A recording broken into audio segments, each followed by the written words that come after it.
मस्त आणि टेस्टी चटपटीत अशी फिश करी आज बनवली आहे। हाय गाईज अँड नमस्कार, मी पूजाच किचन मध्ये आपलं स्वागत करीत आहे। चला तर मग बघूया फिश करी। मी तर फिश घेतली आहे, त्यामध्ये टर्मरिक, रेड चिली पावडर आणि मीठ घालून घेतली आहे। हे आपल्याला मस्त मॅरिनेट करायचं आहे। दोन्ही साइडनी हा मसाला लावून घ्यायचा आहे। इथे तुम्ही कोणतीही फिश घेऊ शकता, रोहू, कतला, नदीची कोणतेही मासा चालेल।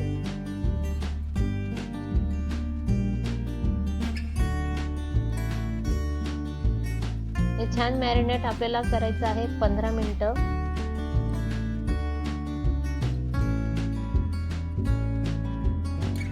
मी इथे पॅन घेतलीये, पॅन मध्ये 1 चमचा जिरं घातलं आहे, त्यामध्ये सुकी लाल मिरची तोडून घेतली आहे, 2 मिरच्या घेतलेल्या आहेत मी। आपल्याला हे परतून घ्यायचंय, छान रोस्ट करून घ्यायचंय आणि त्यामध्ये मी काही लसूण घालते। लसणाच्या 10-12 पाकळ्या आहेत, त्या आपल्याला छान भाजून एका मिक्सरच्या भांड्यात काढून घ्यायचंय। त्यानंतर त्यात 2 हिरव्या मिरच्या घालून घ्यायच्यात। हे वाटण आपल्याला वाटून घ्यायचंय। त्यामध्ये आपण काही सुके मसाले घालणार आहोत, लाल मिरची पावडर, धनेपूड आणि हळद।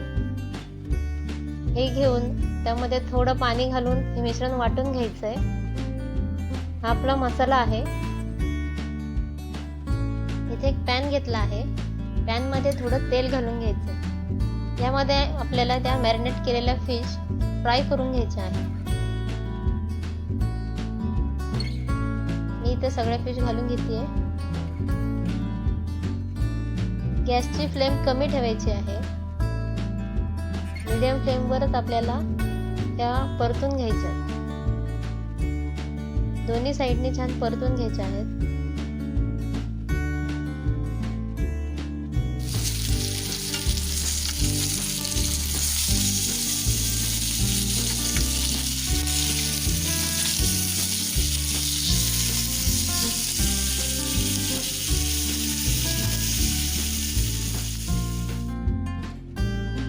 दोन्ही साइडनी छान खरपूस परतून झालेले आहेत। हे आपण आता बाजूला ठेवून घेऊयात। मी इथे कढई घेते, कढईमध्ये तेल टाकून घेतलं आहे। तेल गरम झालं की त्यात कांद्याची पेस्ट घालून घ्यायची आहे। इथे मी 2 कांदे घेतलेले आहेत, त्यांची पेस्ट केलेली आहे। आता ही छान परतून घ्यायची आहे।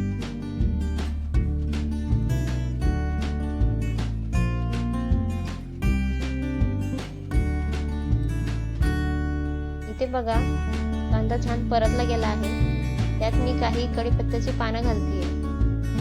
हे छान परतून घ्यायचंय। कांदा फ्राय झाल्यानंतर आपण जो मसाला केला होता तो मसाला यात घालून घ्यायचा आहे।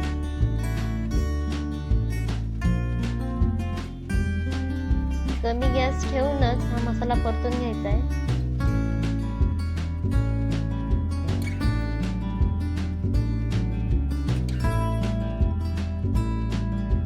या मसाल्याला तेल सुटेपर्यंत परतून घ्यायचंय।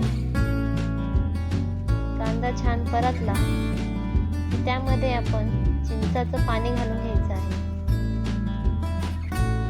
हे परतून घ्यायचंय। त्यामध्ये मी काही कसुरी मेथी घातलेली आहे।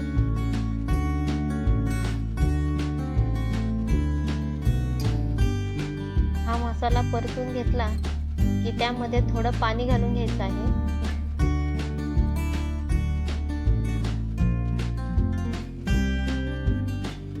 मसाला छान शिजून घ्यायचा आहे। इथे बघा, मस्त मसाल्याला तेल सुटलं आहे। त्यावर 2 मिनिटं झाकण ठेवायचं आहे। 2 मिनिटांनंतर बघा, मसाल्याला किती छान तेल सुटलं आहे। मसाला छान शिजला आहे। अशाच पद्धतीने तुम्ही मसाला परतून घ्यायचा आहे। त्यामध्ये आता मी फिश घालून घेतेय। 2 मिनिटे तशी शिजवून घेतली आहे। 2 मिनिटांनंतर मी इथे नारळाचं दूध घालून घेतेय। शेवटी घालायचं आहे कधीही नारळाचं दूध। त्यामुळे भाजीमध्ये हे दूध फाटण्याची शक्यता खूप कमी असते. पुन्हा यावर 1 मिनिट झाकण ठेवून वाफ काढून घ्यायची आहे. 1 मिनिटानंतर बघा भाजीला काय सुंदर रंग आला आहे. आपली ही भाजी तर तयार आहे. तुम्ही चवीनुसार मीठ घालू शकता. अशाच सोप्या आणि टेस्टी रेसिपी बघण्यासाठी पूजाच किचन चॅनलला नक्की सबस्क्राईब करा, लाईक करा आणि शेअर करा. इथं आपली भाजी तयार आहे. यावर मी आता कोथिंबीर घालून घेते. तुम्ही गरमागरम भातासोबत चपातीसोबत खायला तयार आहात. Fish curry.